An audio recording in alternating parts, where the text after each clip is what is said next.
Welcome to Country acknowledges our First Peoples, the custodians who continue their stewardship across our vast lands. We invite you to be our guests and make a true connection.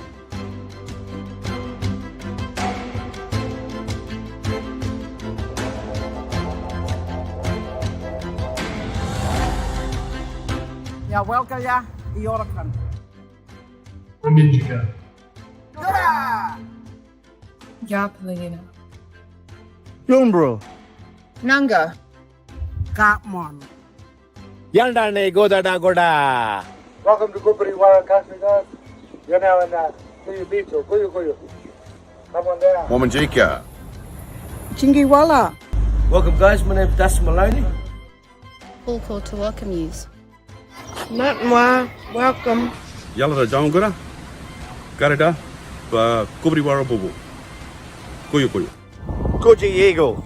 Natamwa, woman indie.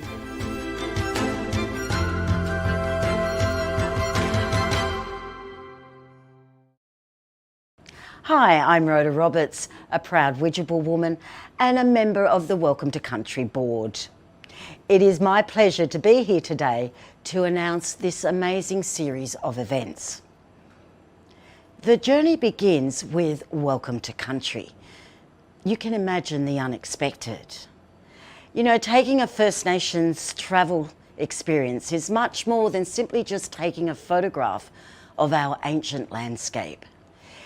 It is about the depth of listening, witnessing the diversity of our cultures, the mystery of rituals, the food, the language, the story and the song.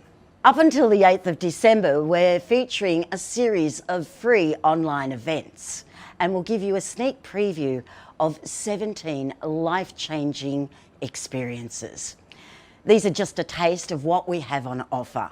And so now I'm going to hand you over to your next cultural experience with some amazing guides from across the country.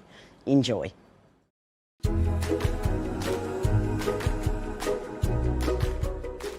Ngata woman and everybody, Jamie Thomas here from Wayapa Wuurrk, and I am with Sarah Jones. But before we start, I'd like just to do a little honouring ceremony to our ancestors and pay respects to Mother Earth and to the original custodians, the First Nations people of land that you are watching this from today. Trying to set the smoke alarms off. But let's say ngata mangatuk Marloo koitanganai kire woron chaplong leria mereng wangaruchung waraworang alamin wangaruchung waraworang Maara wangaruchung waraworang mereng wangaruchung ngereng mereng. Honor the Mother Earth, all of our fellow species. Honour the First Nations people, the Wadawurrung people of whose land we are sharing from today. And just to also say that we're excited to be a part of the Welcome to Country platform and to be a part of the launch of that and to share with you a little bit about what Wayapa Wuurrk is. I'm just going to put this down over here. So we've got a little Mirigan in the background there, a little dog. So if he starts barking, we apologise in advance. The cockatoos are going off outside. The wedge-tailed eagles are flying around, so they're a little bit grippy. So what is Wayapa Wuurrk? It is a modality which Sara and I have created, what was that, 6 years ago? 6 years ago now. Geez, I wouldn't have thought that'd be that long ago.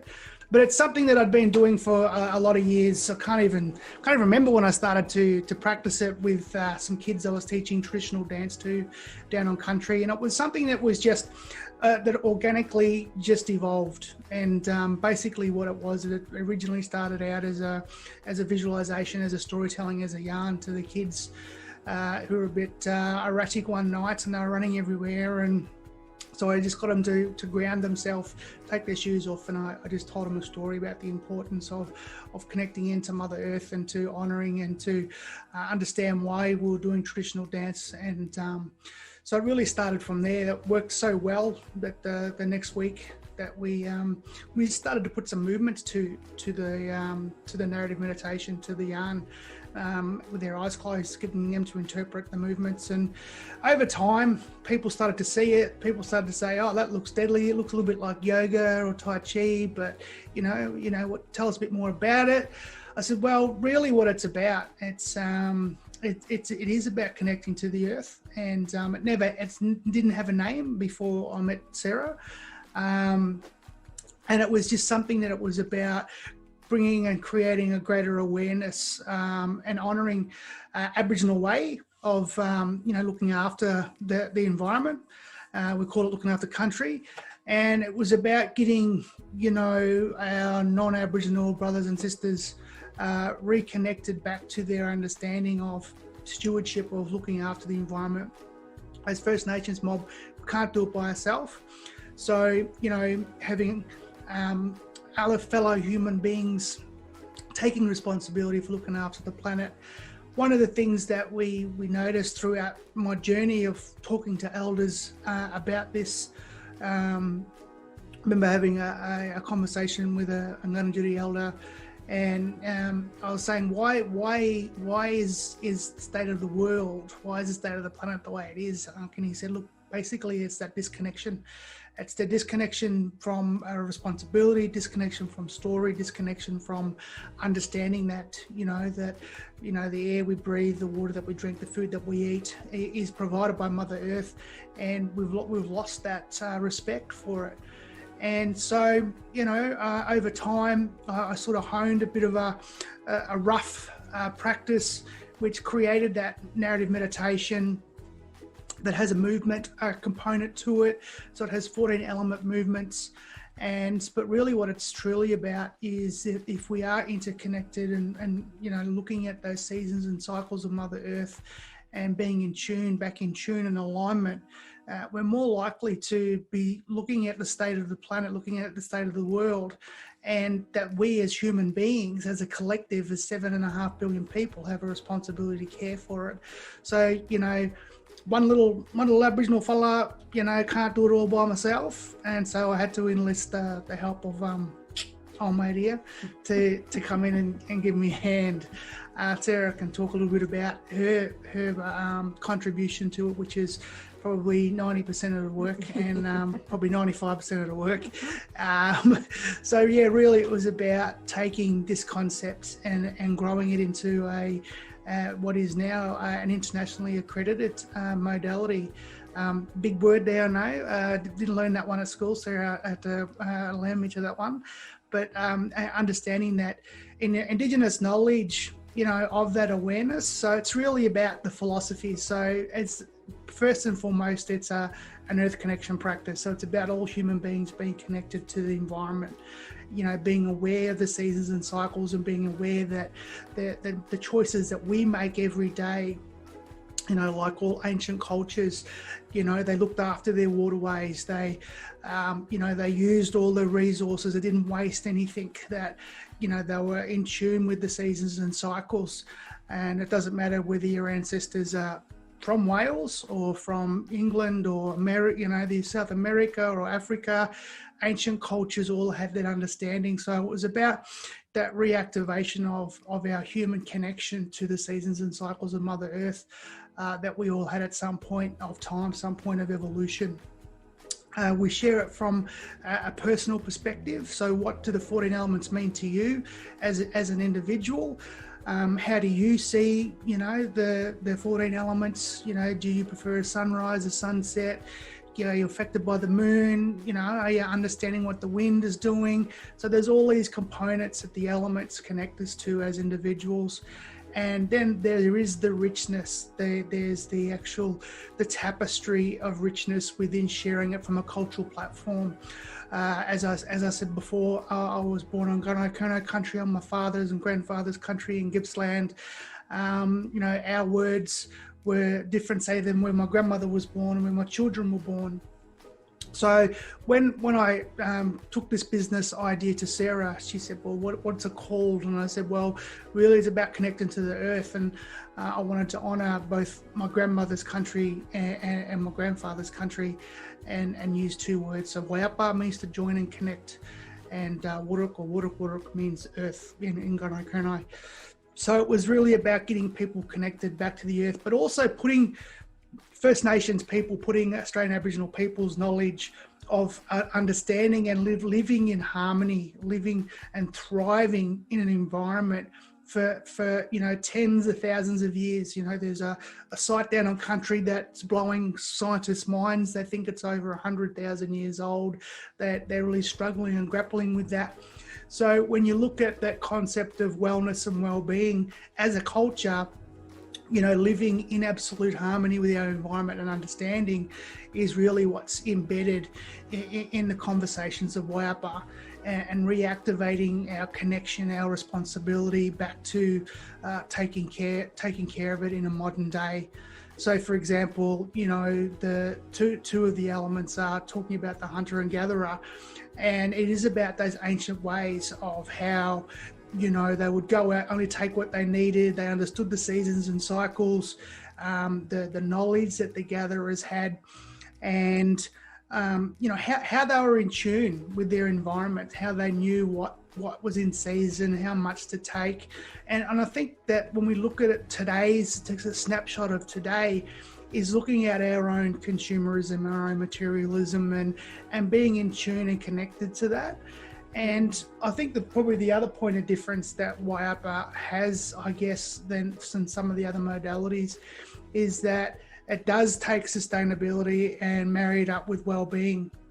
One of the biggest things for me, I always yarn about this, Sarah took me to a well-being festival, and it was just talked about mind, body and spirit well-being. And as we walked up the steps, I said to Sarah, well, there's an important word missing there. And she's like, what's that? I said, pizza. No, I didn't know. I said, earth. I said, because you can't have a healthy mind, body and spirit if the earth isn't healthy. Mm-hmm.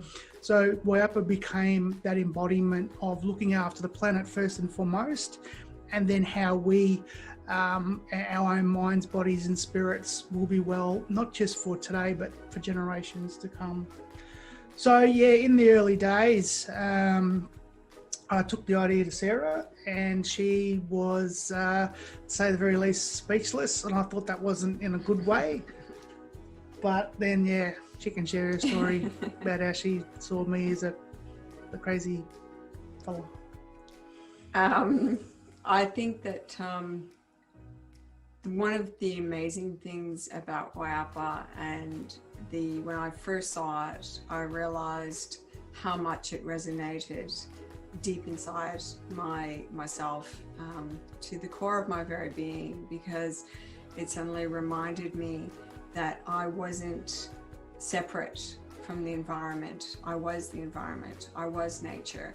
So it was that connection, that feeling of connection that was missing. And even though I had been spending a bit of time of looking at well-being, it was from a very different way of looking at well-being. And I think that is what the amazing stuff is around Wayapa and ancient ways of knowing, doing and being, is seeing well-being very much as part of that. If the earth isn't well, then none of us can be well. So it is very much an individual journey, but it is always a collective journey. So it is about saying that, we want to be well all of the time, and we want to have clean water, we want to have clean air, we want to have, clean food, all of those basics, but we're the ones that contribute to that being clean. And until we understand that is that reciprocal relationship with Mother Earth, then there's a break in that chain, and that circular relationship. So I think that this is about challenging, I guess. Is the word challenging the right word? I'm not sure, but it's really about changing the way we look at things and going back to that interconnectedness that we all have as species on this planet, because we're not the only species, and it's a very complex, comprehensive ecosystem that we live in, and that we're just one part of.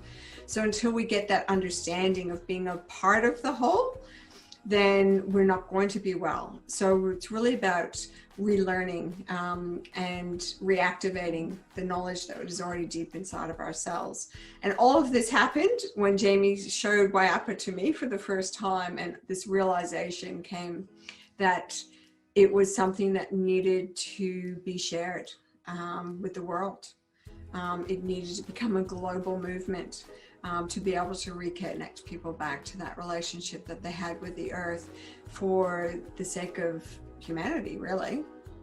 And so it was about going about that and I guess creating a structure or a framework that was easily accessible to everybody, of putting the concepts that are so important in Wayapa, and then creating an embodied experience so that everybody feels that embodiment of the environment.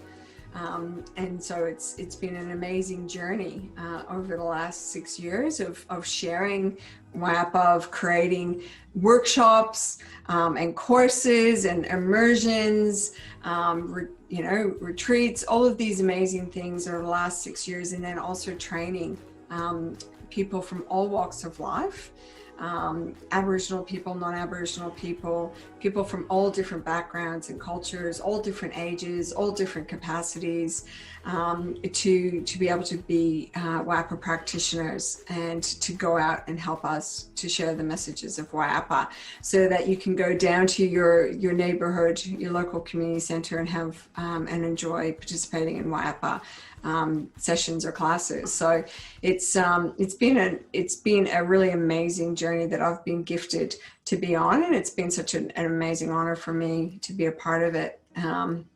And we're so super excited to be bringing a whole different definition of what well-being is, what wellness is, through the national launch of the Welcome to Country platform.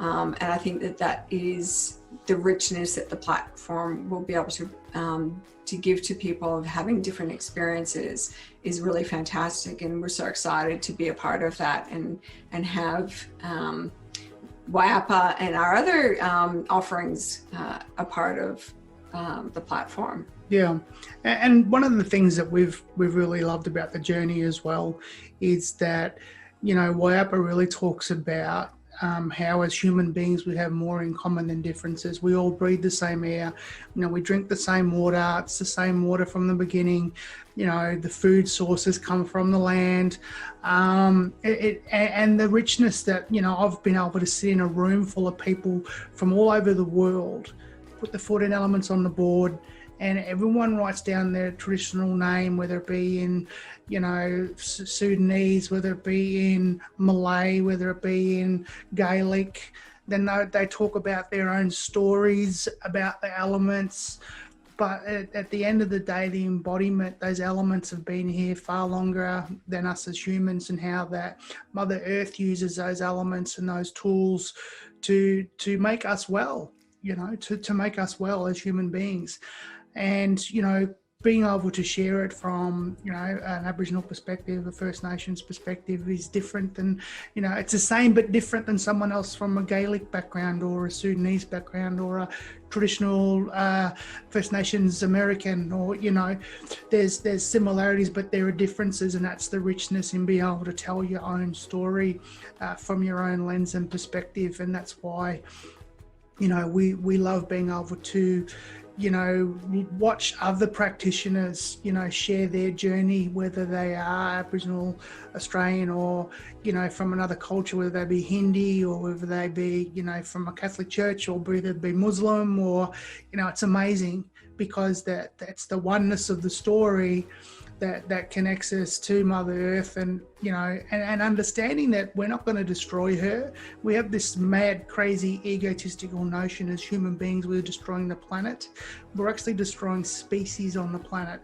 And I think COVID has been a classic example of that, that these viruses and a lot of the illnesses that are being created is from that lack of biodiversity, from that lack of complexity.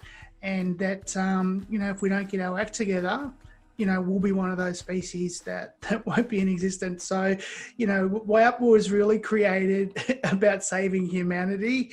And, so it is about looking at intergenerational responsibility. And that's a narrative that gets talked about a lot in First Peoples, First Nations cultures, is about making decisions today for 7 generations ahead. And that's the long haul, that's the long game that we need to remind ourselves.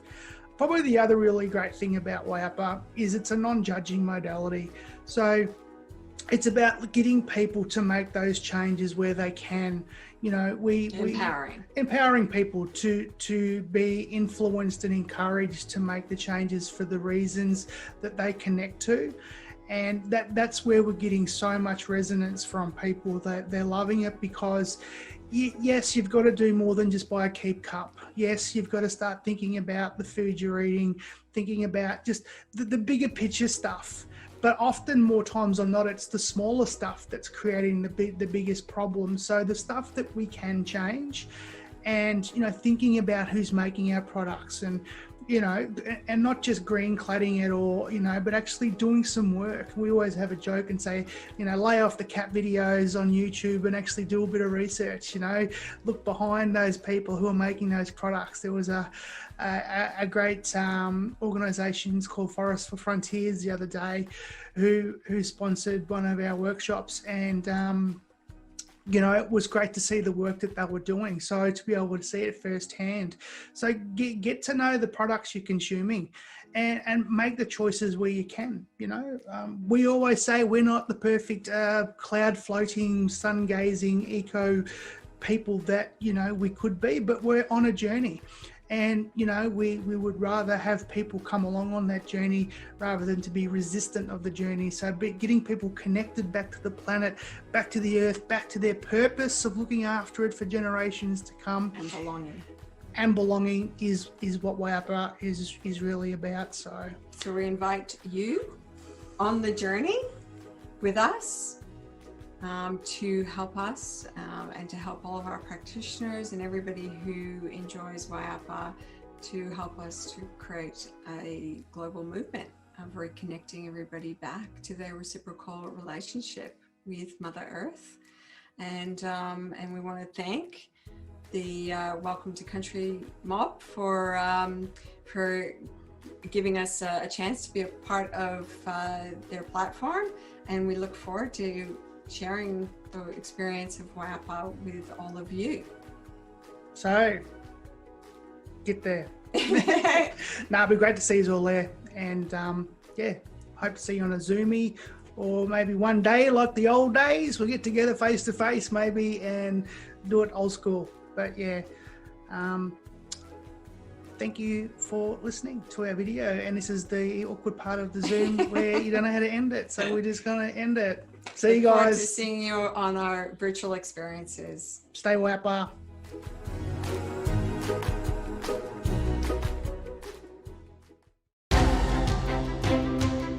Welcome to Country acknowledges our First Peoples, the custodians who continue their stewardship across our vast lands.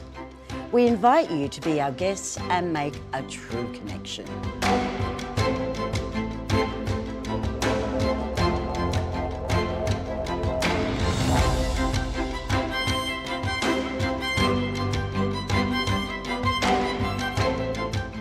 Welcome to Country is a non-profit organisation. It's at the helm of an Aboriginal man, and it's run by Aboriginal staff. All Australians should be passionate about our own country, and Aboriginal culture is a key part of that. We are the original storytellers, and if everyone understands that message, I think that we'll have a far better future for all of Australia. It's about learning and connecting. As we know, it's the oldest living culture in the world. Simply is the premier site to find amazing experiences and great products around Aboriginal and Torres Strait Islander Australia. Got to have a great website. So what was needed was to have a common platform that could do the marketing, the sales, all those things that small businesses, whether they're Indigenous or not, struggle over. So people can focus on the thing they're passionate about and deliver that business. It's about creating employment and economic opportunities for the community. That's the number one thing. The best thing is By purchasing from us, they are directly giving back and supporting our Indigenous communities, artists and their families. The key is to enable them to stay on their country or in their city and be able to give them a platform to really flourish and create self-sufficiency. It is basically self-determination and learning about country through the narrative of our lens. We're not doing this because we want to put money into our pockets, but rather we want to see community benefit from what we're doing.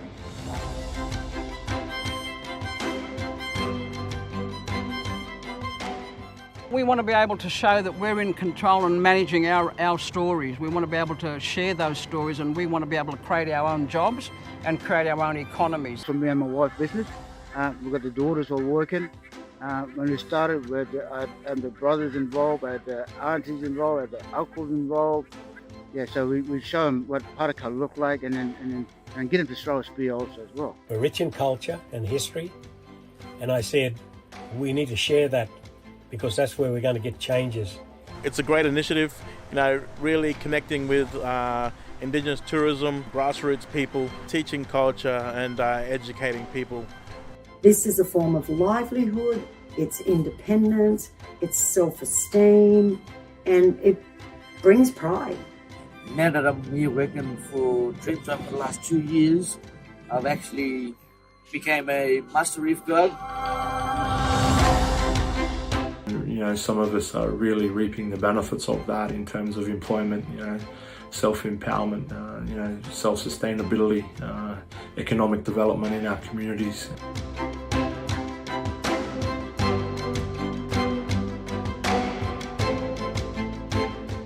It is really time that this country started to embrace the importance, the knowledge, the power and the beauty of Aboriginal culture. I have always wanted for non-Indigenous people in this country to actually experience, meet and connect with Aboriginal people. When you visit a destination, you hear that local story, you feel the seasons, you witness the passion that people have on the land that has been there since time immemorial. There's nothing quite like it. Anytime any Australian's looking for an Aboriginal or Torres Strait Islander cultural experience, the first thing they'll think of is welcometocountry.com. To continue your journey and make a true connection right across Australia, visit us at